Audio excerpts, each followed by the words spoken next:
आंखों में नींद तो बहुत है पर सोना नहीं है, यही समय है कुछ करने का, इसे खोना नहीं है। हेलो बच्चों, देवरिया कोचिंग क्लासेस में आपका स्वागत है। तो आइए आज हम लोग देखेंगे क्लास 12th का फिजिक्स का सेट नंबर 4। जो सेट नंबर 4 है ये आप लोग स्टार्टिंग से आप देखिए सब सारा सेट हो चुका है। तो हम लोग आज देखेंगे सेट नंबर 4।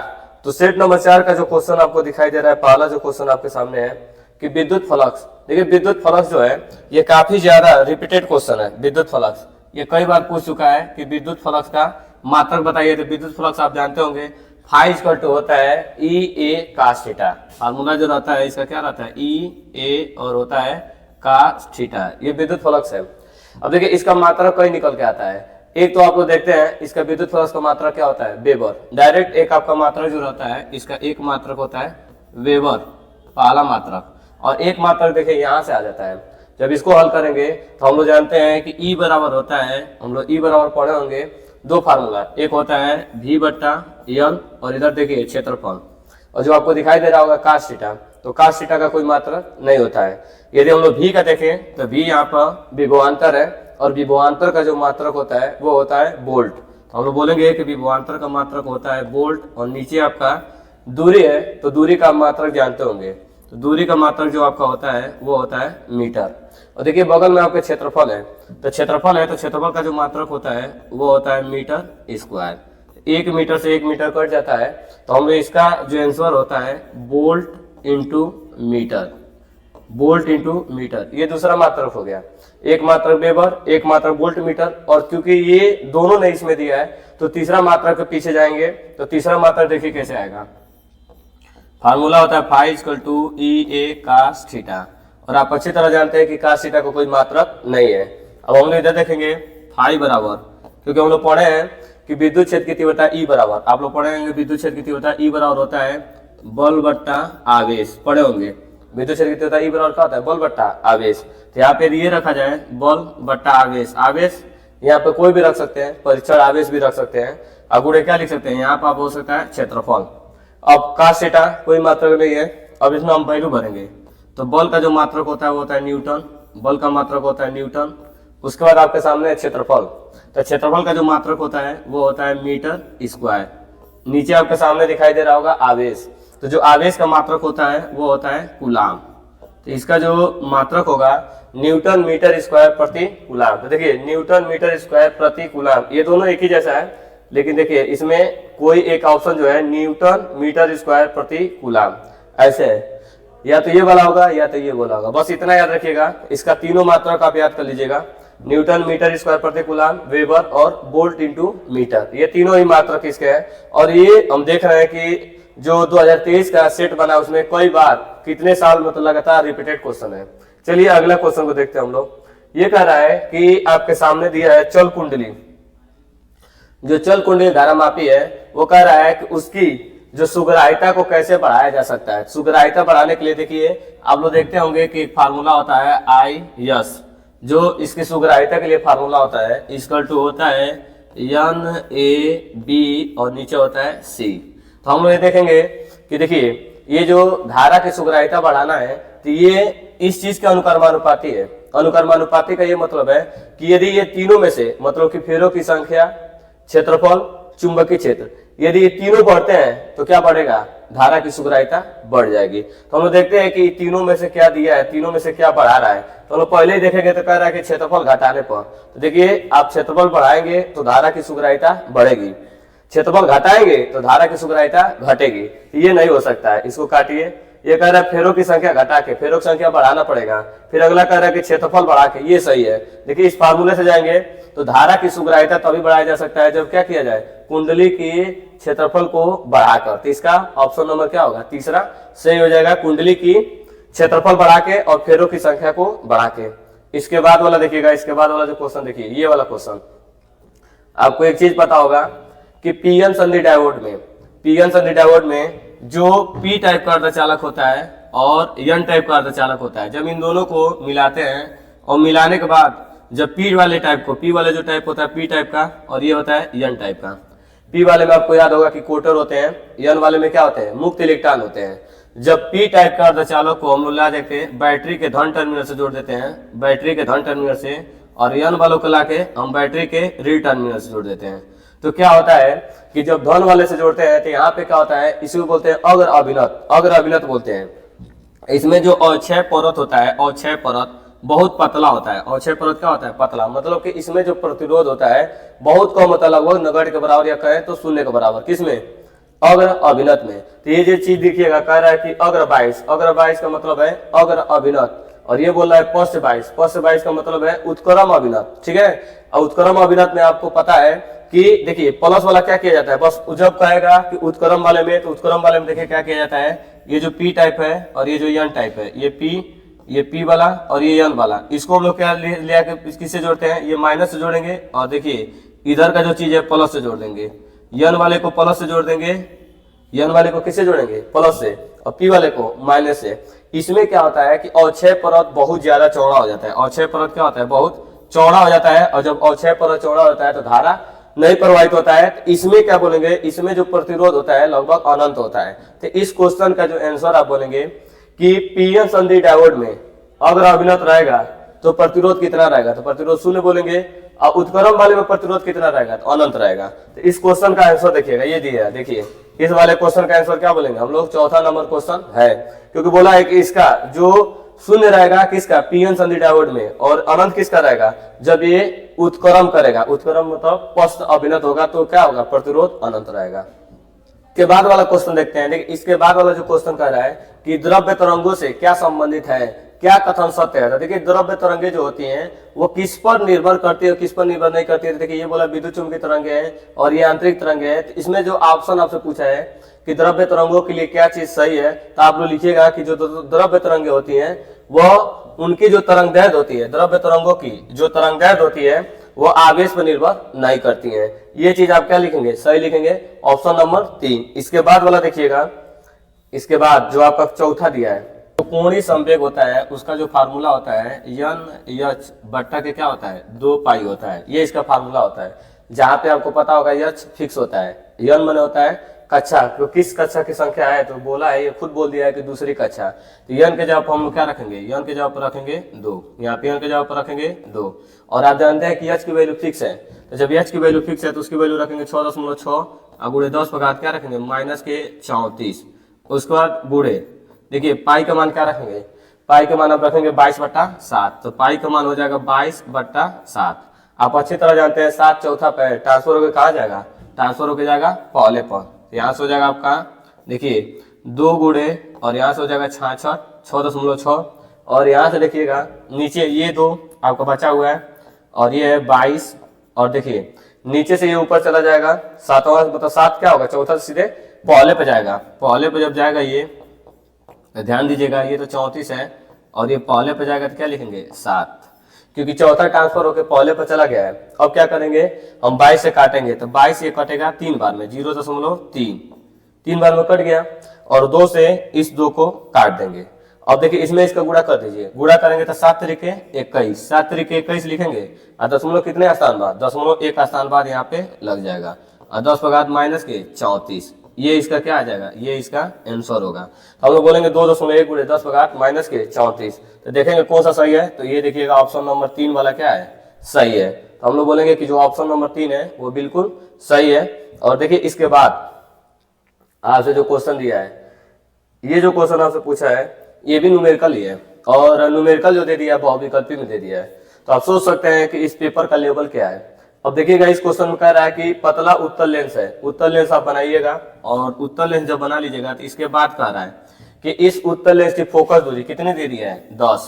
तो आपको इतना पता होगा कि लेंस में 2 फोकस होता है, इधर आपका प्रथम फोकस F1 रहता है, इधर आपका द्वितीय फोकस क्या रहता है F2 रहता है और इसकी फोकस दूरी दे दिया है 10 सेंटीमीटर।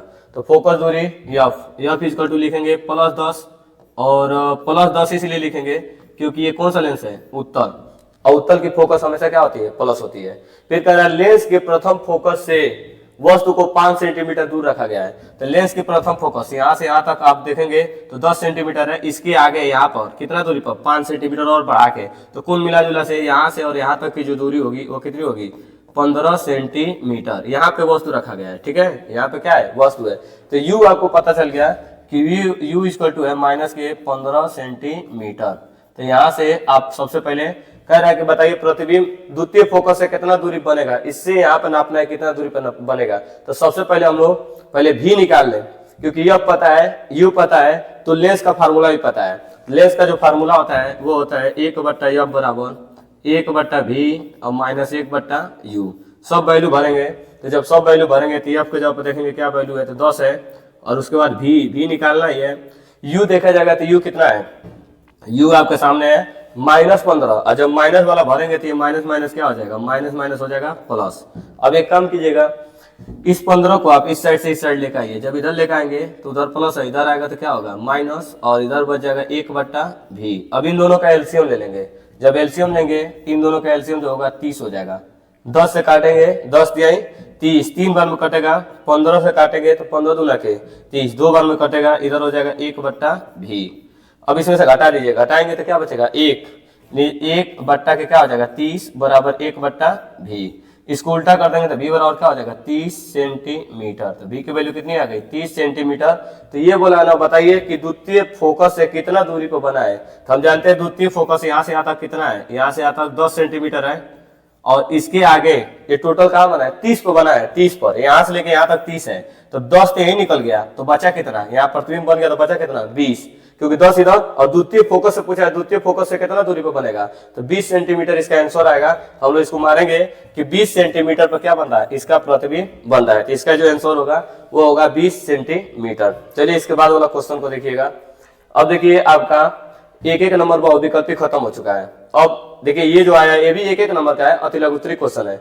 इसमें ये जो गेट वाला क्वेश्चन है इस साल कट चुका है, गेट नॉर गेट ये सब कट चुका है। इसके बाद वाला देखिए क्वेश्चन डायरेक्ट आपसे, प्रोटॉन का संवेग, संवेग देखिए संवेग का जो सूत्र होता है, देखिए संवेग बराबर h/λ, या लैम्डा बराबर होता है h/p। यदि बोलता है कि इसकी तरंगदैर्घ्य का फार्मूला बताइए, तो तरंगदैर्घ्य के लिए लिखते हैं लैम्डा बराबर h/p। लेकिन ये बोला है कि संवेग खातिर बताइए, तो केवल संवेग का फार्मूला होगा p बराबर h/λ।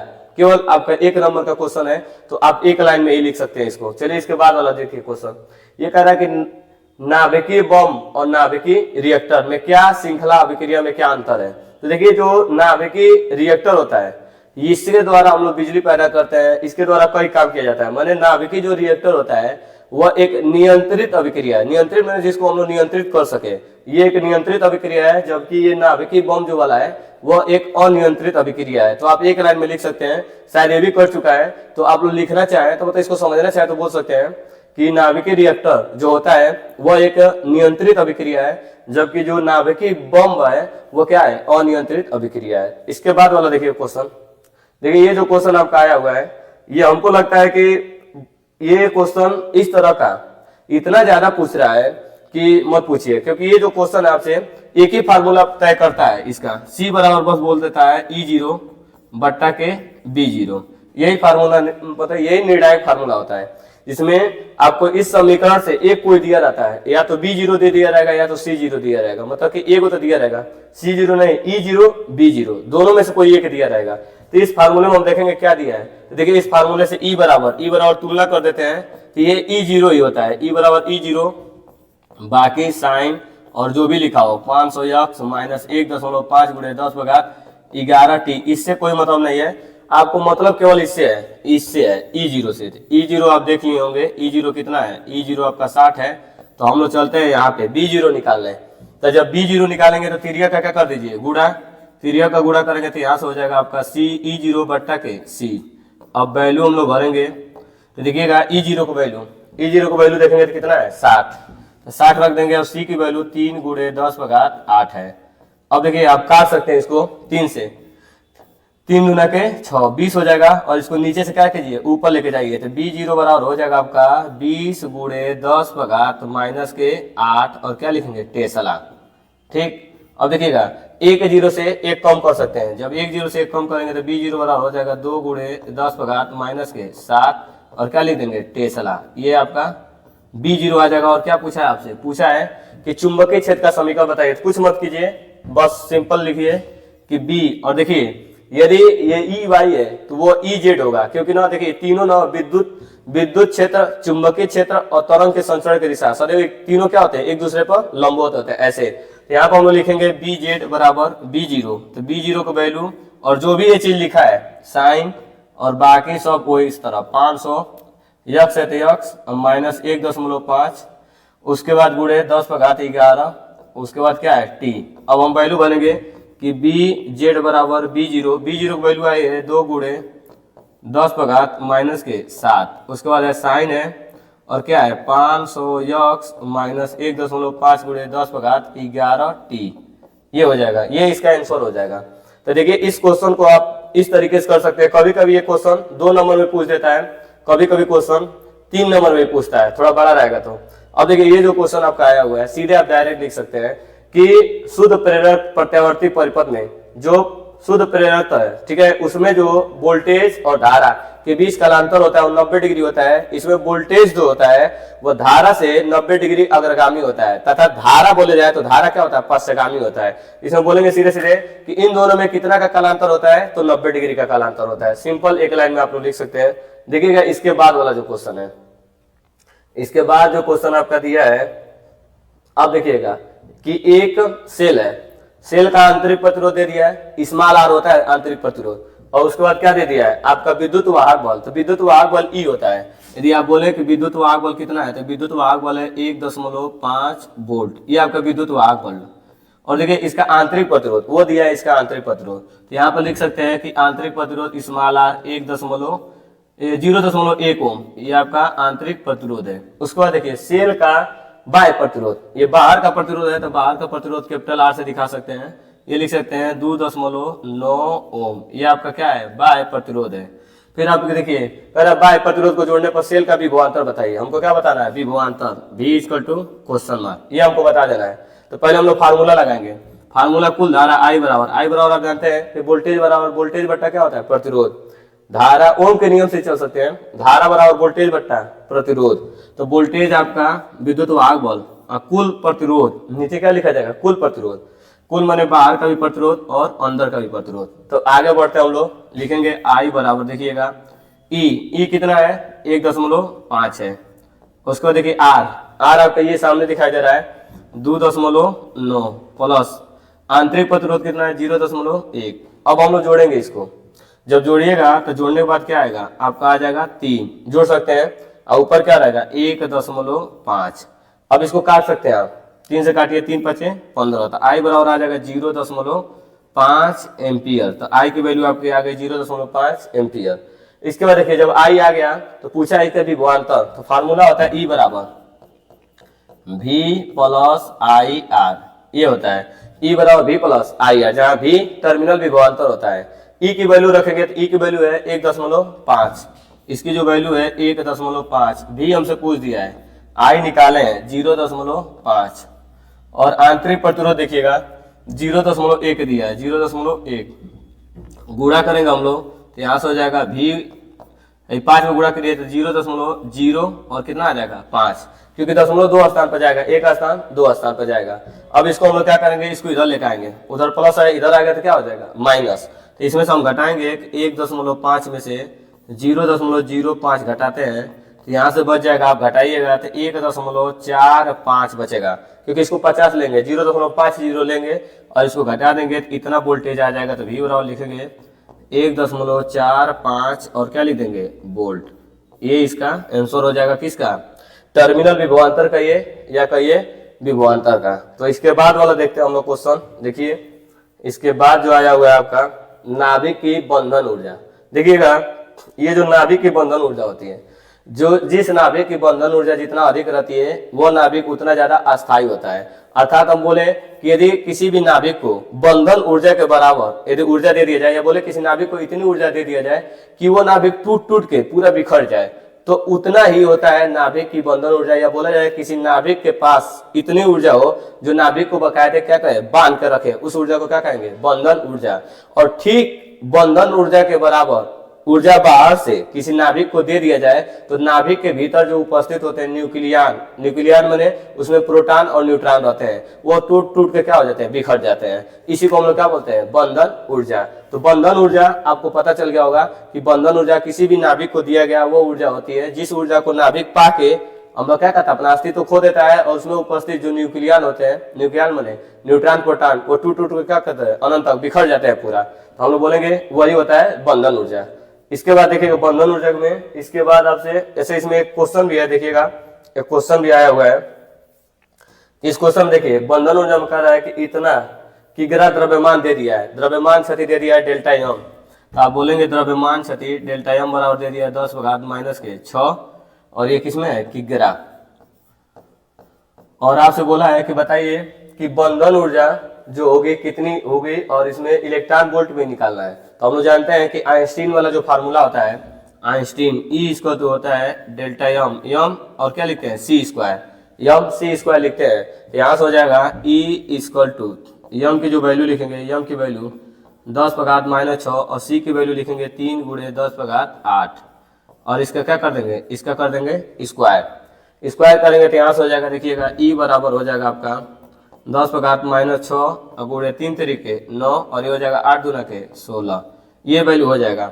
अब हम लोग क्या कर सकते हैं, 16 में से 6 घटाएंगे, कितना बचेगा, 10। तो यहाँ से हो जाएगा ई इक्वल टू आपका हो जाएगा 9 × 10⁻, कितना, 16 में से 6 घटेगा 10, और ये किस में आएगा, जूल में। और आपको किस में निकालना है, इलेक्ट्रॉन वोल्ट में निकालना है। तो जब इलेक्ट्रॉन वोल्ट में ऊर्जा हम लोग निकालते हैं तो हम लोग क्या करते हैं कि 1.6 × 10⁻⁻19 से भाग दे देते हैं। इसमें जब भाग देंगे तो लिखेंगे 9 × 10 है, और इसमें भाग देंगे 1.6 × 10⁻⁻19, -19 नीचे से ऊपर लेके जाएंगे तो ये घात क्या हो जाएगा, घात हो जाएगा प्लस, और ये जो 9 और एक और जीरो बढ़ा लेते हैं, क्योंकि ऊपर एक और जीरो बढ़ा के नीचे क्या लिख देते हैं 16, और उसके बाद ये जो जा रहा है 10 कितना हो जाएगा 29, और इलेक्ट्रॉन वोल्ट। इसके बाद इसको काटते हैं, 2 से काटते हैं तो ये हो जाएगा 45, 2 से काटते हैं तो ये हो जाएगा 8, और 45 में 8 से भाग दे देते हैं। जब 45 में 8 से भाग देंगे तो ये हो जाएगा 8 × 5 = 40, और आपका बचेगा 5, दशमलव लगाएंगे, जीरो बढ़ाएंगे, 8 × 6 = 48 हो जाएगा, और उसके बाद बचेगा 2, जीरो लगाएंगे, और ये हो जाएगा 8 दूना के 16, और उसके बाद 4 बचेगा, 8 × 5 = 40। तो यहाँ से हो जाएगा ई इक्वल टू 5.625 × 10⁻29, और क्या लिखेंगे, इलेक्ट्रॉन वोल्ट। ये आपका क्या आ जाएगा, ये आपका आंसर हो जाएगा। इतना आप लोग आंसर लिख देंगे। चलिए इसके बाद वाला देखिएगा क्वेश्चन, आपसे क्या क्वेश्चन बोला है, देखिए एम्पियर का परिपति नियम, एम्पियर के परिपति नियम के आधार पर अनंत लंबाई के धारावाही चालक के कारण उत्पन्न चुंबकीय क्षेत्र बताइए। तो देखिए सबसे पहले आपको एम्पियर का परिपति नियम लिखिएगा, और उसकी सहायता से हम लोग प्रूव करेंगे कि एक अनंत लंबाई का तार है, उसके पास कितना होगा चुंबकीय क्षेत्र की तीव्रता। जैसे हम लोग पढ़ते हैं गॉस का प्रमेय पढ़ लेते हैं, तो गॉस के प्रमेय का कुछ अनुप्रयोग है। जैसे एक अनंत लंबाई का आवेशित तार वाला पढ़े हैं, एक चादर वाला पढ़ते हैं, अनंत लंबाई का आवेशित चादर पढ़े हैं, एक गोला वाला पढ़े हैं। ठीक यहीं पर ऐसा ही होता है कि पहले एम्पियर का नियम पढ़िए। एम्पियर का नियम क्या कहता है, एम्पियर का नियम कहता है किसी बंद परिपथ में चुंबकीय क्षेत्र का रेखीय समाकलन उस बंद परिपथ में बहने वाली कुल धारा I के μ0 गुना के क्या होता है, बराबर होता है। ये एम्पियर का परिपति नियम है। आप एम्पियर का परिपति नियम लिखिए, और चलिए इसको प्रूव किया जाए। तो इसको जब प्रूफ हम लोग करते हैं, देखिए आप इस तरह प्रूफ कीजिएगा कि एक तार बनाइएगा, तार में विद्युत धारा I जा रहा है, और इस तार के बगल में यहाँ पे P बिंदु पर और कितनी दूरी पर, R दूरी पर हमको पता करना है कि चुंबकीय क्षेत्र कितना होगा। तो सबसे पहले हम लोग चलते हैं, क्योंकि कहा है कि हम लोग यहाँ पे निकालेंगे कि कितना होगा, पहले चुंबकीय क्षेत्र पहले यहाँ पे निकालेंगे। यहाँ पे तो हम लोग लिखेंगे कि चुंबकीय क्षेत्र समाकलन B, और क्या लिखेंगे B.dl, ऐसे लिखेंगे। अब इसके बाद देखिएगा, इसके बाद आगे जब हम लोग इसको हल करेंगे तो बी चुंबकीय क्षेत्र हर जगह इसका क्या होगा, समान होगा, क्योंकि वृत्ताकार है, तो बी बाहर निकल जाएगा। और इसके बाद बचेगा dl, क्या बचेगा dl। तो dl इस छोटे से जगह का क्या है, लंबाई है। तो पूरा परिधि की लंबाई यदि लिया जाए तो पूरा परिधि की जो लंबाई होगी आपकी वो हो जाएगी 2π और r। इसको हम लोग बना लेंगे कितना, समीकरण नंबर 1। इसको हम बना के रखेंगे समीकरण नंबर 1, बना दिए। जब समीकरण नंबर 1 बन जाएगा तो उसके बाद बोलेंगे एम्पियर के परिपथी नियम से। हम जानते हैं, क्या जानते हैं, हम लोग ये जानते हैं कि एम्पियर का जो परिपथी नियम कहता है कि वेक्टर बी और क्या बोलता है डीएल बराबर होता है म्यू जीरो और क्या लिखते हैं आई। समीकरण नंबर क्या बना देंगे 2।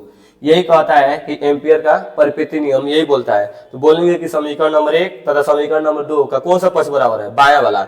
दोनों का बायां पक्ष क्या है, बराबर है, तथा दाहिना पक्ष ऑटोमेटिक क्या हो जाएगा, बराबर हो जाएगा। तो हम लोग बोलेंगे समीकरण 1 तथा समीकरण 2 से लिखना पड़ेगा। समीकरण 1 तथा समीकरण 2 से दोनों का कौन सा पक्ष बराबर है, बायां। तो दायां ऑटोमेटिक क्या हो जाएगा, बराबर हो जाएगा।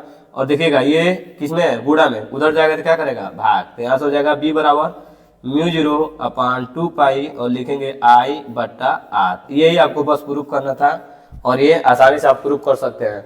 चलिएगा इसके बाद वाला हम लोग देखते हैं कि इसके बाद क्वेश्चन देखिए। ये जो क्वेश्चन आपका है समस्थानिक और समभारी। तो समस्थानिक आपको याद होगा, समस्थानिक आपके ऐसे तत्व होते हैं जिनका परमाणु क्रमांक तो बराबर होता है किंतु परमाणु भार क्या होता है, अलग अलग होता है। और समभारी ऐसे तत्व होते हैं जिनका परमाणु भार बराबर होता है किंतु परमाणु क्रमांक क्या होता है, अलग अलग होता है। इसमें एग्जाम्पल देखिएगा, एग्जाम्पल आपका समस्थानिक का तो कोई लिख सकते हैं ड्यूटेरियम, मतलब कि लिख सकते हैं ना प्रोटोनियम, ड्यूटेरियम और क्या होता है टाइटेनियम। और इसमें लिखेंगे आप ये लिख लीजिए कि पोटेशियम और कैल्शियम। पोटेशियम कितना होता है 19 और भार कितना होता है 40।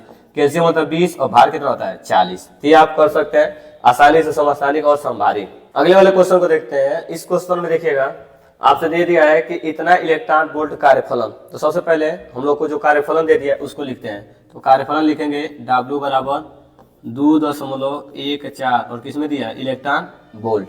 उसके बाद आपको दे दिया है कि तरंगदैर्घ्य, इसकी आपतित प्रकाश की जो तरंगदैर्घ्य है लेमडा बराबर दे दिया है 5000 और क्या दिया है एंगस्ट्रॉम, एंगस्ट्रॉम में दिया है।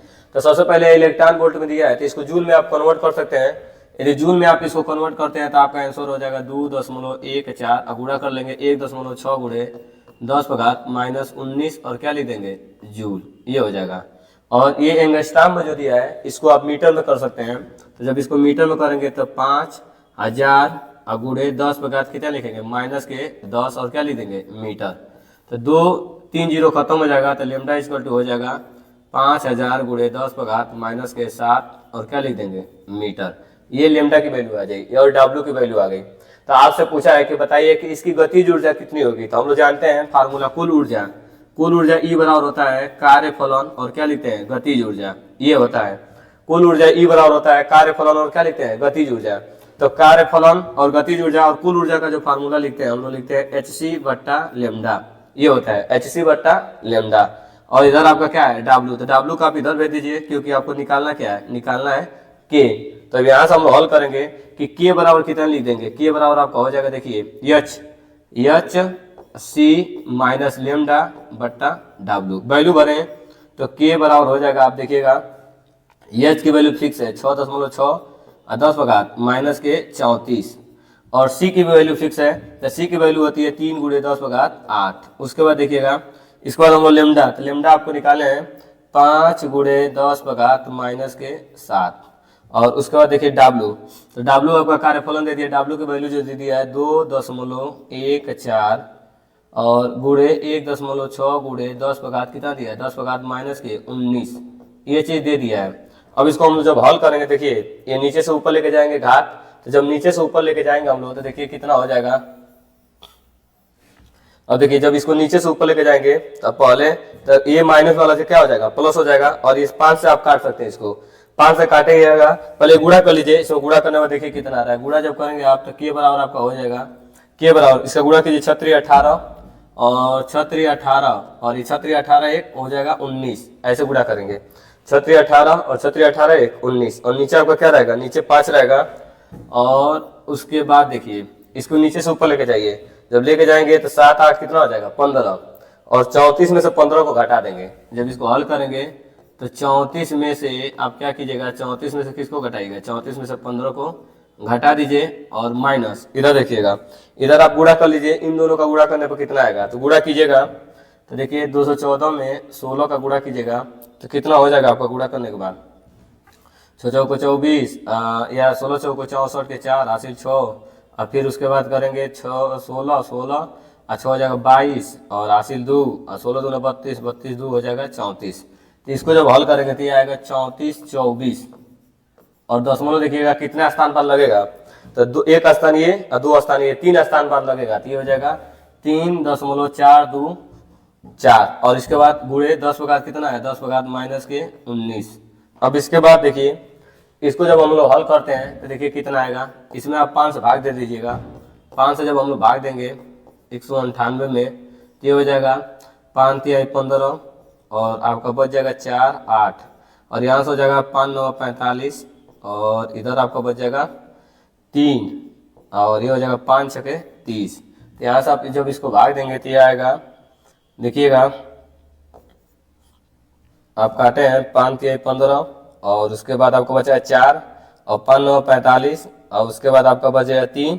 इसके बाद आपको क्या करना है, दशमलव लगा के जीरो बढ़ाना था, तो दशमलव लगा के जीरो बढ़ाएंगे तो कितने बार में कटेगा, 6 बार में। तो 39 दशमलव ये आएगा, 39.6 था, 39.6 है लेकिन पहले से 1 दशमलव है तो यहाँ से हो जाएगा 3.96 और इसके बाद इसमें से घटाएंगे तो देखिए कितना बच जाएगा, ये हो जाएगा 14 में से 5 घटेगा तो ये हो जाएगा 9 और उसके बाद आपका यहाँ से बच जाएगा ये 2 में से घटेगा तो 1 माइनस 19, इधर हो जाएगा 3.42 गुणे 10 का घात माइनस के 19।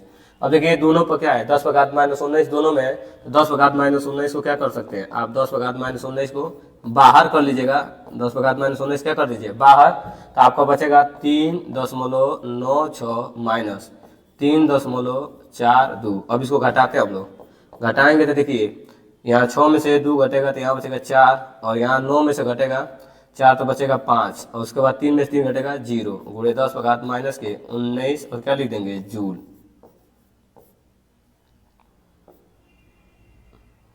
ये इसका आंसर हो जाएगा। और यदि ये देखिए 2 स्थान पर लेकर आए दशमलव में, यदि आपको 3 अंक पर लेकर आना है तो 3 अंक पर करने के लिए देखिए ये जो लास्ट तक का अंक है ये वाला लास्ट तक, उसको पूरा लास्ट तक लेना पड़ेगा और लास्ट तक लेंगे तो देखिएगा ये हो जाएगा आपका पूरा, इसको लेंगे 3.960 और उसमें लेंगे 3.424 और इसके बाद इसको घटाएंगे तो घटाने के बाद क्या होगा, 0 में से 4 घटेगा तो ये बच जाएगा 6 और यहाँ हो जाएगा 5 में से घटेगा तो कितना बच जाएगा 3 और यहाँ हो जाएगा आपका 9 में से घटेगा तो 5 0, ये आपका हो जाएगा। यदि आप 3 अंकों को मिलाना चाहते हैं तो 0.536 और 10 का घात माइनस 19 आ जाएगा और यदि आप 2 स्थान में लेकर चलते हैं तो 2 स्थान में ये भी वाला आंसर सही है। इसके बाद देखिएगा इसमें आपसे बोला है कि इसके बाद जो क्वेश्चन आपसे बोल दिया है कि इसकी गतिज ऊर्जा भी बताइए, क्या पूछा है इसकी गतिज ऊर्जा, तो हम लोग को गतिज ऊर्जा भी पता करना है।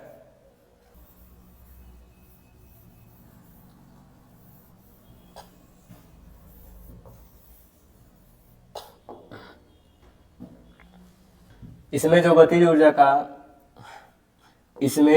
ऊर्जा का आया है के बराबर 0.536 गुणे 10 का घात माइनस के 19 जूल, ये आपका आ चुका है। किसके लिए है, गतिज ऊर्जा वाला। तो इसमें तुमसे एक और चीज पूछ दिया है कि अधिकतम वेग बताइए, ये जो पूछा है कि वेग बताना अधिकतम, क्योंकि हम जानते हैं कि के बराबर होता है 1/2 यम भी स्क्वायर और अधिकतम के लिए क्या लगा देंगे मैक्सिमम। उसके बाद देखिए 2 भाग में इधर जाएगा तो क्या करेगा गुणा, तो यहाँ से हो जाएगा 2 के यम गुणा में नीचे आ जाएगा तो क्या कर देगा भाग, इधर हो जाएगा भी मैक्सिमम स्क्वायर। स्क्वायर हटाते हैं तो बगल वाला किस में आता है, बगल वाला आ जाएगा आपका अंडर रूट में, तो अंडर रूट 2 के और क्या हो जाएगा यम और इधर हो जाएगा भी मैक्सिमम। अब देखिए अभी हमको भी मैक्सिमम निकालना है, जब भी मैक्सिमम निकालेंगे वेग की अधिकतम वैल्यू, तो यहाँ से हम लोग वैल्यू भरेंगे अंडर रूट, यहाँ से हो जाएगा 2 गुणे के का मान देखेंगे तो के का मान आपको दिखाई दे रहा है कि 0.536 गुणे 10 का घात माइनस के 19 और नीचे हम लोग देखेंगे तो नीचे जो वैल्यू दिखाई दे रहा है नीचे वैल्यू यम है, तो यम माने इलेक्ट्रॉन का द्रव्यमान और ये द्रव्यमान होता है 9.1 गुणे 10 का घात माइनस के 31, ये होता है। अब इसको हम नीचे से ऊपर लेके जाएंगे तो घात क्या हो जाएगा प्लस और यहाँ से हो जाएगा भी मैक्सिमम बराबर हो जाएगा, देखिए इसमें 2 से गुणा कर लीजिए ऊपर, जब 2 से आप गुणा करेंगे तो देखिए क्या वैल्यू हो जाएगी, ये हो जाएगी 6 दूना का 12 हासिल 1, 3 दूना का 6, 6 1 7 हो जाएगा और ये हो जाएगा 5 दूना के 10, यहाँ 10 लिख देंगे और दशमलव कितने स्थान बाद, 0.3 स्थान बाद लगा देंगे और 9.1। उसके बाद देखिए क्या होगा, इसके बाद जब हम हल करेंगे नीचे से ऊपर लेके जाएंगे तो यहाँ प्लस 31 हो जाएगा और 31 में से कितना घटेगा, 31 में से 19 घटेगा, जब 31 में से 19 घटेगा तो भी मैक्सिमम बराबर हो जाएगा जब घटाएंगे 31 में से 19 तो यहाँ आपका बच जाएगा 10 पर घात। देखिए घटाइए, घटाने के बाद आपका हो जाएगा 31 में से 19 घटाएंगे तो ये आपका बच जाएगा 11 में से 2 और यहाँ हो जाएगा 1, 12 हो जाएगा। 10 पर घात कितना हो जाएगा 12 आपका बचेगा। और बाकी देखिएगा ये वाला, ये जब ऊपर नीचे आप 3 जीरो से गुणा कर दीजिएगा तो दशमलव क्या हो जाएगा, हट जाएगा। तो यहाँ से जब आप लोग गुणा करिएगा या इसमें देखिए जब 3 जीरो लगाइएगा तो आपका हो जाएगा यहाँ से 0 7 2 और यहाँ का देखिए क्या हो जाएगा। आप जब 3 जीरो से ऊपर नीचे गुणा करेंगे 3 जीरो से तो 3 जीरो से दशमलव हट जाएगा। लेकिन यहाँ पे देखिएगा 1 जीरो से एक ही दशमलव हटेगा, ऊपर नीचे 3 से गुणा करेंगे तो क्या होगा 3 जीरो से 3 दशमलव हटेगा। लेकिन इसमें 1 जीरो खत्म होगा और यहाँ पे कितना जीरो बचा रहेगा, 2 जीरो बचा रहेगा। 10 पर कितना बचाएगा 2 जीरो। अब देखिएगा यहाँ से दशमलव तो इसका हट चुका है, यहाँ दशमलव आप हटा दिए हैं। और अब ये चाहे तो आप बाहर निकालेंगे तो इसको काट भी सकते हैं, कटेगा तो कितना बचेगा 10 बचेगा और 10 बाहर निकलेगा क्योंकि 12 है, 12 में से 10 घटेगा कितना बचेगा 12 में से 2 घटेगा तो आपके पास हो जाएगा 10 पर घात कितना बचेगा 10 पर घात ये हो जाएगा आपका 5 बाहर निकल जाएगा। और इसके बाद इसमें जब आप भाग देंगे, भाग देने के बाद जो वैल्यू आएगी, भाग देने पर इसमें आएगा आप 91 में जब आप भाग देंगे 91 वाले में, 91 से भाग देंगे 1072 में तो आपका भाग देने पाएगा एक बार में कटेगा और लगभग 91 कम 91 और उसके बाद आप घटा लीजिएगा। तो घटाने के बाद आपका आ जाएगा यहाँ 6 और यहाँ से आपका बच जाएगा, यहाँ से हो जाएगा 1, उसके बाद 2 लगाएंगे फिर लेके जाएंगे तो ये एक ही बार में जाएगा 91 कम 91, फिर आप घटाएंगे तो ये हो जाएगा 1 और यहाँ से हो जाएगा आपका घटेगा 15 में से तो हो जाएगा 7। उसके बाद आप दशमलव लगाइएगा, दशमलव लगा के क्या करेंगे आप लोग जीरो बढ़ाइएगा। जीरो बढ़ाने के बाद देखते हैं कितनी बार में जा रहा है। तो हम लोग देखते हैं 91 का यदि 7 में गुणा करें तो ये हो जाएगा 7 9 7 63 तो ये हो जाएगा 7 बार में जाएगा और यहाँ हो जाएगा 7 बार में जाता है तो यहाँ लेके 3 6 7 इधर आपका बच जाएगा 3, इधर आपका 0 तो 0 में से 3 घटेगा तो यहाँ हो जाएगा 7। फिर हम लोग क्या लगाएंगे जीरो बढ़ा देंगे और इसके बाद देखते हैं कितनी बार जा रहा है। तो 7 नहीं 8 बार में जाएगा, 8 यहाँ लिख के 8 9 8 72 ये हो जाएगा 8 बार में। तो 2 अंक को हम लोग लिख लेते हैं, 2 अंक को लिख देंगे तो इसको भाग देने के बाद आएगा आपका 11.78 ये आ जाएगा। उसके बाद आप देख सकते हैं 2 अंक पर। अब इसको रूट में से बाहर निकालना है तो आप जानते होंगे रूट में से बाहर निकालने की व्यवस्था क्या होता है। रूट में से हम लोग भाग विधि द्वारा बाहर निकाल सकते हैं। कितना है आप पहले लगा लीजिए 11 और 78 है, 11 78 का हम भाग विधि द्वारा लगाते हैं और देखते हैं कितना आता है 11 78 का। जब भाग विधि द्वारा लगाएंगे हम लोग तो यहाँ से आपका हो जाएगा, यहाँ से इसको मिटाइए और देखिए कैसे करेंगे। सबसे पहले हम लोग इस संख्या से देते हैं जिससे कट जाए, 2 से देंगे 2 2 ना कहे 4 बहुत छोटा हो जाएगा। 3 से देंगे तो 3 बार में 3 तरीके 9 लिखेंगे और यहाँ घटाएंगे तो 2 हो जाएगा।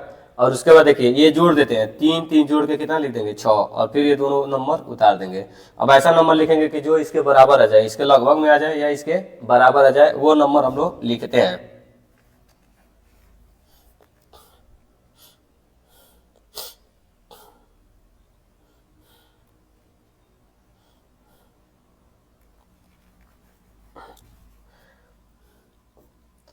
तो देखते हैं कितनी बार में ये जाता है। तो 6 है तो 6 को हम लोग लेके जाएं, यदि 6 वाला 6 को 4 से 4 बार में लेके जाएं और 4 से इसमें गुणा करें तो 4 चौको 16, 6 चौको 24, 24 1 25 तो ये आ जाएगा। तो यहाँ पर लिखेंगे 4 बार में लेके जाएंगे तो यहाँ से आपका हो जाएगा 256 और नीचे इसको घटाएंगे तो ये हो जाएगा 2 और ये हो जाएगा आपका 2। और उसके बाद हम लोग क्या करेंगे, ये 4 जोड़ लेते हैं तो 4 4 हो जाएगा 8 और इसके बाद आपका हो जाएगा 6 और उसके बाद हम लोग क्या करते हैं, देखते हैं कितनी बार में जाता है। तो जब जाएगा तो यदि हम लोग दशमलव लगाते हैं तो डबल जीरो बढ़ाना पड़ेगा। इसके बाद हम लोग क्या करते हैं कि क्योंकि ये दशमलव खुद है तो 3 दशमलव कुछ करके आंसर आएगा। तो इसको यदि बाहर निकालते हैं तो आएगा आंसर 3 दशमलव कितना है 3.4 करके इसका आंसर आएगा गुणे 10/5 मीटर प्रति सेकेंड।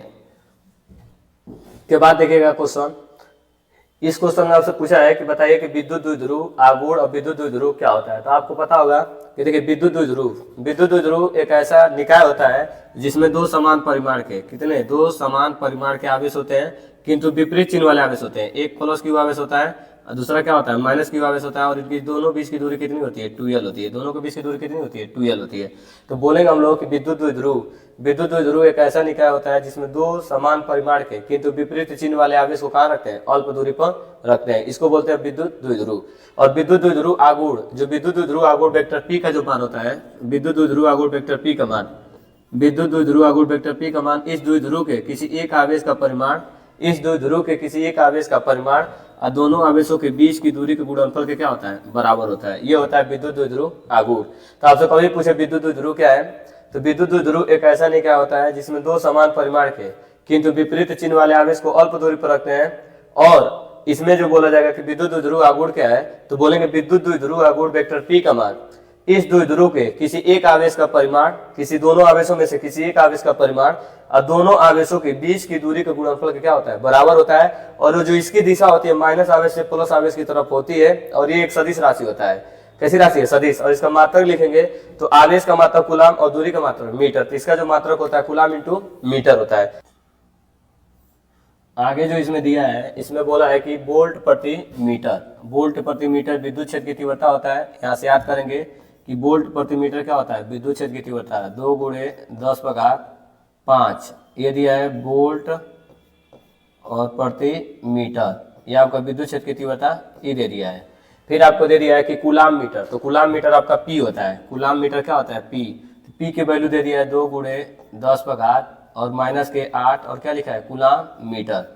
तो अब देखिए आपसे क्या पूछा है, आपसे जो पूछ रहा है इस क्वेश्चन में कि थीटा दे दिया है कि थीटा कितना डिग्री कोण पर रखा गया है, थीटा बराबर 30 डिग्री कोण पर रखा गया है। तो बताइए कि द्विध्रुव की स्थितिज ऊर्जा और बलयुग्म आघूर्ण दोनों पूछा है, तो हम लोग दोनों निकाल देते हैं। कि देखिए बलयुग्म आघूर्ण टाउ बराबर पहले होता है, टाउ बराबर याद करिए, टाउ बराबर होता है PE sin थीटा, टाउ बराबर क्या होता है PE sin थीटा, ये फार्मूला होता है। तो हम लोग देखेंगे टाउ, टाउ बराबर पी की वैल्यू दिया है 2 × 10⁻⁻8, उसके बाद गुणे ई लिखेंगे, ई की वैल्यू दिया है 2 × 10⁵ उसके बाद हम लोग लिखेंगे साइन थीटा, और किसकी वैल्यू है, तो साइन किसकी वैल्यू है, यहाँ पर जो दिया है साइन 30 की वैल्यू है, तो यहाँ पर हम लोग भर देंगे साइन 30 डिग्री।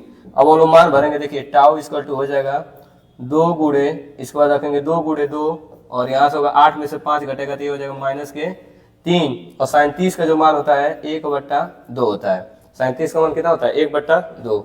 यहाँ से इस 2 से इस 2 को काट देंगे तो यहाँ से हो जाएगा आपका टाउ इक्वल टू हो जाएगा 2 × 10⁻³ 10⁻³ इसका जो फार्मूला होगा न्यूटन और क्या लिखेंगे न्यूटन मीटर, इसका जो मात्रक होगा न्यूटन मीटर हो जाएगा, टाउ का जो मात्रक हो जाएगा।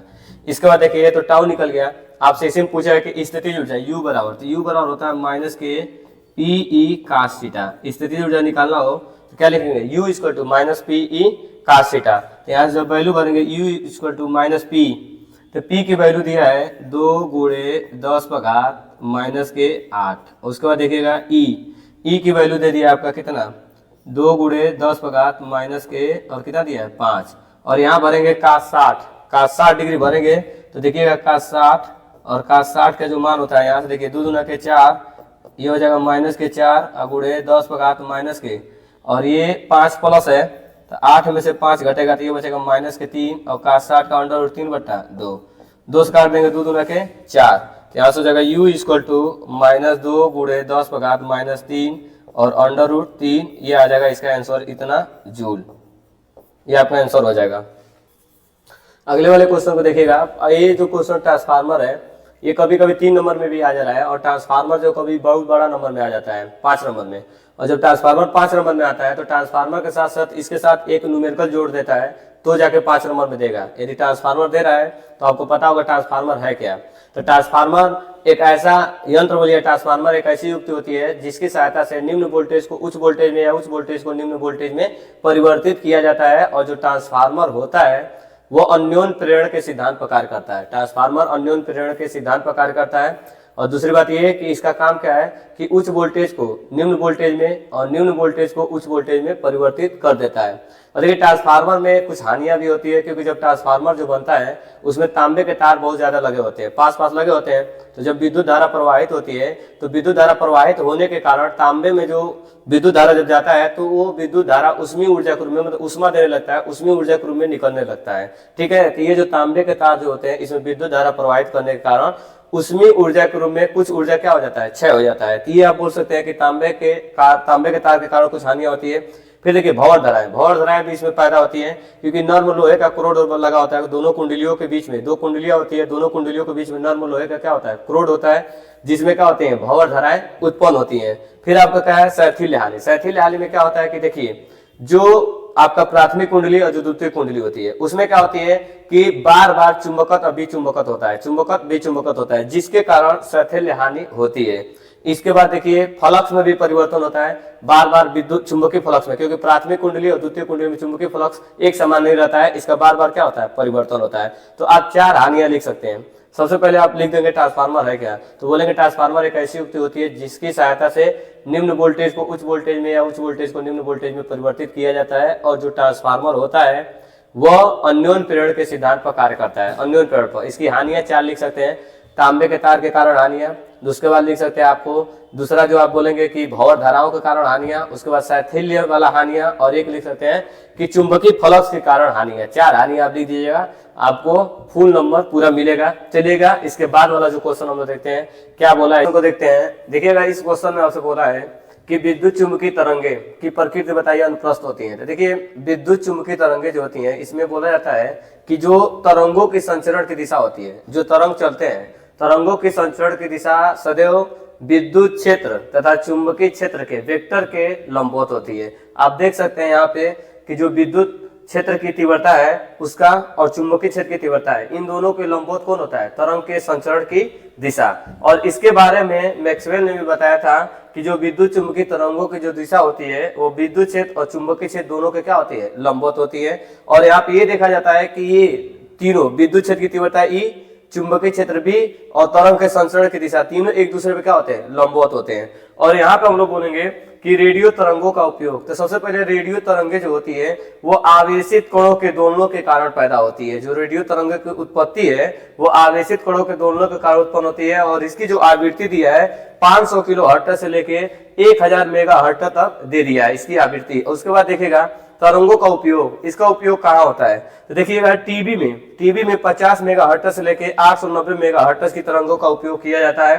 तथा उसके साथ साथ दिया है कि सेलुलर फोन में इसका उपयोग किया जाता है। और देखिएगा इसका उपयोग रेडियो में, और इसका उपयोग पृथ्वी के सतह पर रेडियो तरंगों के रूप में भी इसका उपयोग किया जा सकता है। तो आप देख सकते हैं कि ये जो नीचे आपका है रेडियो तरंगों का उपयोग है। और विद्युत चुंबकीय तरंगे किसे कहते हैं, और विद्युत चुंबकीय तरंगे अनुप्रस्थ होती है। ये देखिए जो क्वेश्चन है ये कट चुका है। इसके बाद वाला क्वेश्चन देखिएगा, देखिए ये जो क्वेश्चन आपका आया हुआ है ये न्यूमेरिकल है। ये आपका जो क्वेश्चन है ये न्यूमेरिकल है। और न्यूमेरिकल में देखिए क्या कर रहा है, धातु के 2 गोलों का व्यास जो दिया है, तो व्यास देखिएगा 2r से लिखेंगे। तो पहले का व्यास आप लिखेंगे 6 सेंटीमीटर। तो आप जानते हैं कि इसको काट सकते हैं 2 से, 2 तिहाई 6 हो जाएगा। तो इसकी जो त्रिज्या हो जाएगी वो हो जाएगी 3 सेंटीमीटर। इसके बाद देखिएगा जो दूसरा दिया है, दूसरे का व्यास दिया है, इसको लिखेंगे 2r2 बराबर लिख देंगे 4 सेमी। और इसको हम लोग जब काटेंगे यहाँ से 2 से काट देंगे तो हो जाएगा r2 बराबर आपका हो जाएगा 2 सेंटीमीटर। यहाँ जो r2 की वैल्यू हो जाएगी वो हो जाएगी 2 सेंटीमीटर। और बोला है कि दोनों पर विभव क्या है, समान है। दोनों गोलों पर विभव क्या है, समान है। तो कह रहा है कि गोलों के आवेशों का पृष्ठीय घनत्व का अनुपात बताइए। मतलब आपसे जो पूछा है वो पूछ दिया है कि σ1 बट्टा σ2 आपको बताना है, कितना होगा σ1 बट्टा σ2। तो देखिएगा सबसे पहले हम लोग क्या कर सकते हैं, सिग्मा जो होता है वो होता है पृष्ठीय आवेश घनत्व। सिग्मा का फार्मूला आपको पता होगा, सिग्मा बराबर होता है Q बट्टा के A। ये सिग्मा का फार्मूला होता है, सिग्मा बराबर Q बट्टा A। तो पहले वाले पे है तो पहले वाले पे आवेश लिख देंगे Q1 और इसका क्षेत्रफल लिख देंगे हम लोग A1। फिर दूसरा का देखिए, दूसरा का लिखेंगे, दूसरे वाले गोले पे आवेश लिखेंगे Q2 और दूसरे गोले का क्षेत्रफल लिखेंगे A2। इसके बाद देखिए आप अच्छी तरह जानते हैं कि जो चौथा होता है, चौथा ट्रांसफर होकर कहाँ जाएगा, पहले पर, और तीसरा ट्रांसफर होकर कहाँ जाएगा, दूसरे पर। तो यहाँ से आपका हो जाएगा σ1 बट्टा सिग्मा टू बराबर, यहाँ से आप लोग वैल्यू देखेंगे तो ये सीधे ऊपर चला जाएगा, ये हो जाएगा Q1 और नीचे हो जाएगा Q2 और ये हो जाएगा A2 और नीचे हो जाएगा A1, ये चीज हो जाएगा। यहाँ से आप लोग जानते हैं कि यहाँ पे विभव बराबर दिया है, क्या दिया है, विभव बराबर दिया है। तो हम सब लोग पढ़ेंगे कि C बराबर होता है संधारित्र की धारिता या किसी भी चीज की धारिता C बराबर होता है, क्या होता है, Q बट्टा V। धारिता बराबर क्या होता है, Q बट्टा V।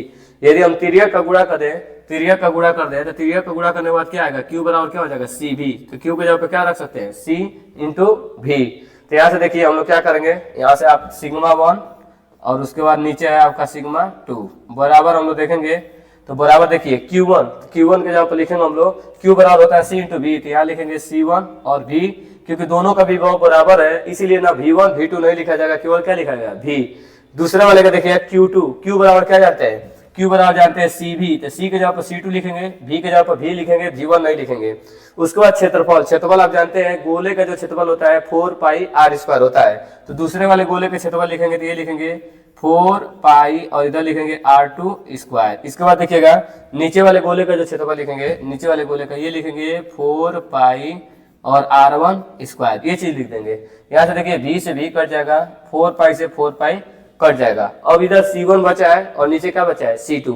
तो आपको याद होगा कि कोई भी यदि विलगित गोलीय चालक होता है, विलगित गोलीय चालक होता है, उसकी त्रिज्या यदि A है या R है, जो भी हो, यदि त्रिज्या R रहती है तो इसका जो धारिता होता है C बराबर होता है 4 पाई एप्सिलॉन 0 इंटू त्रिज्या। ये फार्मूला होता है किसी भी गोले का, किसी भी विलगित गोली का धारिता होता है C बराबर 4 पाई एप्सिलॉन 0 इंटू त्रिज्या। तो हम यहाँ वैल्यू भरेंगे पहले गोले की धारिता।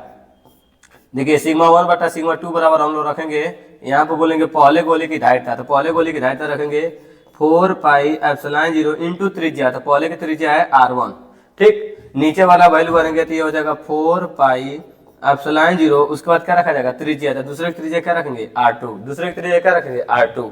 और उधर देखिए इधर क्या बचा है आपका गुणे, ये जो बचा है R2 का स्क्वायर और नीचे आपका बचा है R1 का स्क्वायर। अब ये देखेंगे क्या चीज कट जा रहा है, तो आप देखिएगा तो 4 पाई से 4 पाई कट जाएगा, एप्सिलॉन से एप्सिलॉन कट जाएगा और यहाँ से एक R2 से एक R2 कटेगा, एक R1 से एक R1 कटेगा। तो आपका जो बचेगा सिग्मा 1 बट्टा सिग्मा 2 बराबर आपको बच जाएगा R2 बट्टा के R1, ये चीज बच जाएगा। और आप जानते हैं कि R2 कितना है, R2 2 है और R1 कितना है 3। तो इसका जो आंसर हो जाएगा सिग्मा 1 बट्टा सिग्मा 2 बराबर हो जाएगा 2 बट्टा 3। इसका अनुपात आएगा 2 संबंधे 3। जो अनुपात पूछा है तो 2 बट्टा 3 या 2 संबंधे 3 इसका आंसर हो जाएगा। तो आप लिख सकते हैं कि क्या अनुपात है, तो इसका सिग्मा 1 संबंधे सिग्मा 2 का जो आंसर लिखेंगे 2 संबंधे 3, इसका क्या हो जाएगा, इसका आंसर हो जाएगा। तो आप ऐसे लिख सकते हैं, ठीक है। चलिए इसके बाद वाला क्वेश्चन देखते हैं। और लेंस मेकर का फार्मूला लिखने के बाद बताना है कि लेंस मेकर में जो फोकस दूरी होता है वह अपवर्तनांक पर किस प्रकार निर्भर करता है और वक्रता त्रिज्या पर किस प्रकार निर्भर करता है, ये चीज आपको बताना है। तो सबसे पहले यदि ये क्वेश्चन आता है आपको कि लेंस मेकर का सूत्र लिखिए, तो सबसे पहले आपको पहला जो काम होता है कि आप पहले लेंस मेकर का फार्मूला लिख दीजिए। लेंस मेकर का फार्मूला कहता है कि 1 बट्टा F बराबर n-1 और इधर होता है 1 बट्टा R1 माइनस के 1 बट्टा R2। ये लेंस मेकर का क्या हो गया, फार्मूला। जैसे लेंस मेकर का फार्मूला लिखेंगे उसके बाद सबसे पहली कंडीशन हम बोलेंगे कि ये जो अपवर्तनांक पर बोला है कि ये अपवर्तनांक पर फोकस दूरी कैसे डिपेंड करता है और वक्रता त्रिज्या R पर फोकस दूरी कैसे डिपेंड करता है, ये दोनों हमको बताना है, ठीक है। तो सबसे पहले हम लोग डालेंगे कि अपवर्तनांक के लिए पहला आप बोलेंगे अपवर्तनांक, जो आपसे पूछ रहा है अपवर्तनांक की बात करेंगे अपवर्तनांक के लिए, ठीक। तो अपवर्तनांक के लिए हम लोग बात करेंगे तो देखिए इसमें ध्यान दीजिएगा।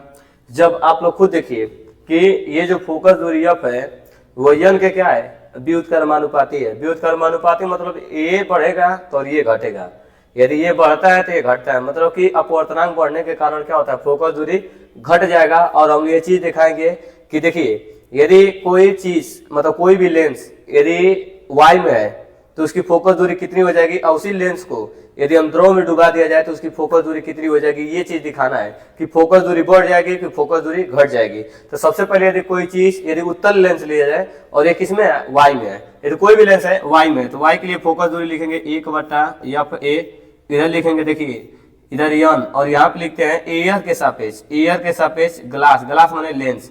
एयर के सापेक्ष लेंस का अपवर्तनांक, फिर लिखेंगे -k1, फिर इधर बनाएंगे 1/r1 माइनस 1/r2, ये चीज लिख देंगे। अब ये तो एयर के लिए हो गया। और इधर देखिएगा, यदि आप दोनों का, यदि हम उत्तल लेंस की बात करें, यदि उत्तल लेंस लेते हैं, यदि हम उत्तल लेंस ले लें, उत्तल लेंस, अब ध्यान दीजिएगा, उत्तल लेंस के बारे में हम लोग जानते हैं कि ये जो चीज यार आने दीजिए अभी, ठीक, अभी बाद में हम लोग बस केवल कोई भी लेंस मान के चलते हैं। और देखिए, यदि इसी लेंस को किस में डुबा दिया जाए, द्रव में, यदि इसी लेंस को हम द्रव में डुबा दिया जाए तो उसके लिए हम लोग फोकस दूरी लिखेंगे FL, और इधर हो जाएगा, देखिए आप ऐसे लिखेंगे यहाँ पर लिक्विड के सापेक्ष ग्लास का अपवर्तनांक, लिक्विड के सापेक्ष किसका अपवर्तनांक, ग्लास का, -k1, और इधर 1/r1 माइनस 1/r2, और इसको समीकरण नंबर 1, इसको समीकरण नंबर 2 बना दीजिए। अब काम कीजिए, 1 में क्या कीजिए, 2 से भाग दीजिए, क्या 2 में 1 का भाग दीजिए, जो भी देना है, या 1 में 2 का ही भाग दे दीजिए। जब आप भाग देंगे 1 में 2 का, तो देखिए क्या हो जाएगा, बाएं वाला बाएं तरफ भाग दिया जाएगा, तो यहाँ से हो जाएगा आपका 1/FA, और नीचे हो जाएगा 1/FL, ये हो जाएगा। इधर हम लोग भाग देंगे, इधर के देखिए, इधर का जब आप लोग भाग देंगे तो इस तरह लिखेंगे, यहाँ से एयर के सापेक्ष, और लिखेंगे ग्लास का -k1, और इधर आप लोग लिखेंगे 1/r1 माइनस 1/r2, और इधर देखिएगा, इधर का जब चीज आप लिखते हैं, इधर जब इस साइड का लिखेंगे तो हम लोग लिखेंगे इस तरह, लिक्विड के सापेक्ष ग्लास का -k1, और इधर लिखेंगे 1/r1 माइनस 1/r2, ये वाला इससे कट जाएगा। और देखिए चौथा सीधे कहा जाता है, चौथा पहले पे चला जाएगा और तीसरा दूसरा पे चला जाएगा, तो यहाँ से हो जाएगा FL/FA, इधर आपका बचा रहेगा, देखिए यहाँ आपका बचा रहेगा एयर के सापेक्ष ग्लास का -k1, और इधर देखिए ये जो चीज बचा रहेगा, यहाँ आप लोग लिख सकते हैं, जैसे हम लोग इसको भी बदल सकते हैं, देखिए लिक्विड के सापेक्ष जो ग्लास है तो इसको ऐसे लिख सकते हैं, क्योंकि हम लोग जानते हैं कि इधर लिखेंगे एयर के सापेक्ष, पहले लिख देंगे हम लोग कि इसको एयर के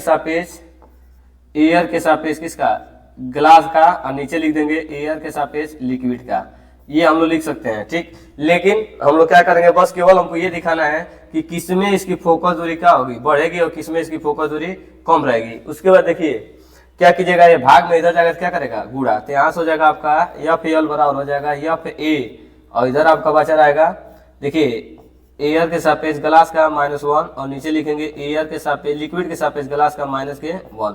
एक देखिएगा, ध्यान दीजिएगा, यहाँ पर हम लोग ये चीज देखने को मिलेंगे कि यहाँ पे इसकी जो वैल्यू आती है, इसकी वैल्यू क्या रहेगी, 1 से बड़ी रहेगी, और 1 से बड़ी रहेगी तो इसमें गुणा होगा, तो जब इन दोनों का आपस में गुणा होगा तब जाके इसके बराबर आएगा, जब इन दोनों का आपस में गुणा रहेगा तो इसके बराबर आएगा, इसके बराबर आएगा, तो इसका मतलब ये जो चीज है ये बड़ा होगा, ठीक है, ये बड़ा होगा, और ये क्या होगा, छोटा होगा। तो हम लोग बोलेंगे कि जो फोकस दूरी होगी लिक्विड में, द्रव में फोकस दूरी बढ़ जाएगी, और क्या होगा, हवा में फोकस दूरी क्या रहेगी, कम रहेगी। ये चीज आपको बताना है कि देखिए अपवर्तनांक बढ़ने पर फोकस दूरी क्या हो रही है, देखिए यहाँ पे लिक्विड की फोकस दूरी ज्यादा होगी और एयर की फोकस दूरी क्या होगी, एयर में। तो ये चीज हमको पहला दिखाना था कि अपवर्तनांक पर किस प्रकार ये निर्भर कर रहा है। उसके बाद हमको ये दिखाना है दूसरा, वक्रता त्रिज्या वाला।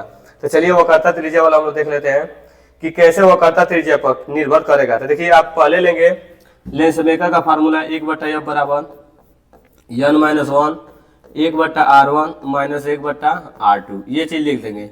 अब इसके बाद हम लोग बोलेंगे कि उत्तल लेंस यदि लिया जाए, उत्तल लेंस, तो जानते हैं आप लोग कि उत्तल लेंस के लिए क्या होता है, उत्तल लेंस में R1 तो प्लस होता है, उत्तल लेंस में ये जो R1 होता है, R1 तो प्लस R रहेगा, लेकिन जो R2 रहता है वो क्या रहता है, -R रहता है। ये उत्तल लेंस की बात हुई। और यहीं पे यदि हम अवतल लेंस की बात करेंगे, यदि अवतल खाली लेंगे, देखिए अवतल लेंस खातिर क्या होता है, अवतल लेंस में जो R1 ही होता है, R1 आपका -R रहता है, और ये जो R2 रहता है, R2 आपका +R रहता है। ये अवतल लेंस की होती है। यदि हम फार्मूला लगाएं, इसमें वैल्यू भरें, तो 1/f बराबर हम लोग रखेंगे n-1, और इधर भरेंगे देखिए 1/r, और ये माइनस वाला भरेंगे तो पहले से माइनस है, और पहले से माइनस है तो ये माइनस माइनस क्या हो जाएगा, प्लस, तो 1/r। और उसके बाद देखिएगा 1/f बराबर आपका हो जाएगा n-1, और इधर हो जाएगा r, एलसीएम हो जाएगा तो ये हो जाएगा 2/r। एक चीज हमको देखने को मिलेगा कि ये जो वैल्यू आएगी प्लस में आएगी। तो हम लोग बोलेंगे उत्तल लेंस के लिए, उत्तल लेंस के लिए इसकी फोकस दूरी कितनी आ रही है, पॉजिटिव आ रही है। उत्तल लेंस की इसकी फोकस दूरी कितनी आएगी, पॉजिटिव आएगी। कब, जब उत्तल लेंस रहेगा तब। देखिए इसमें जब वैल्यू हम लोग भरेंगे, लेंस मेकर का फार्मूला होता है 1/f बराबर n-1, उसके बाद होता है 1/r1 माइनस 1/r2। अब वैल्यू हम लोग भरेंगे कि 1/f बराबर n, तो n ले देंगे, और r1 की वैल्यू रखेंगे माइनस की r, और r2 की वैल्यू रखेंगे r। अब देखेंगे कि दोनों में क्या चीज सेम हो रहा है, तो हम लोग देखिए दोनों में माइनस है, तो अब चाहे तो माइनस बाहर निकाल लीजिए, माइनस बाहर निकालेंगे तो n-1, और यहाँ से एलसीएम क्या हो जाएगा, r हो जाएगा। r होने के बाद क्या होगा, माइनस बाहर निकाल दिए और एक जुड़ के कितना हो जाएगा 2, यहाँ हो जाएगा 2। एक चीज देखेंगे कि ये निगेटिव आ रहा है, जब निगेटिव आ रहा है तो इसकी बोलेंगे इसकी फोकस दूरी क्या आ रही है, माइनस आ रही है, तो इसकी फोकस दूरी क्या होगी, नेगेटिव होगी, ऋणात्मक होगी। एक की फोकस दूरी पॉजिटिव और एक की फोकस दूरी निगेटिव होगी। बस यही आपको दिखाना था।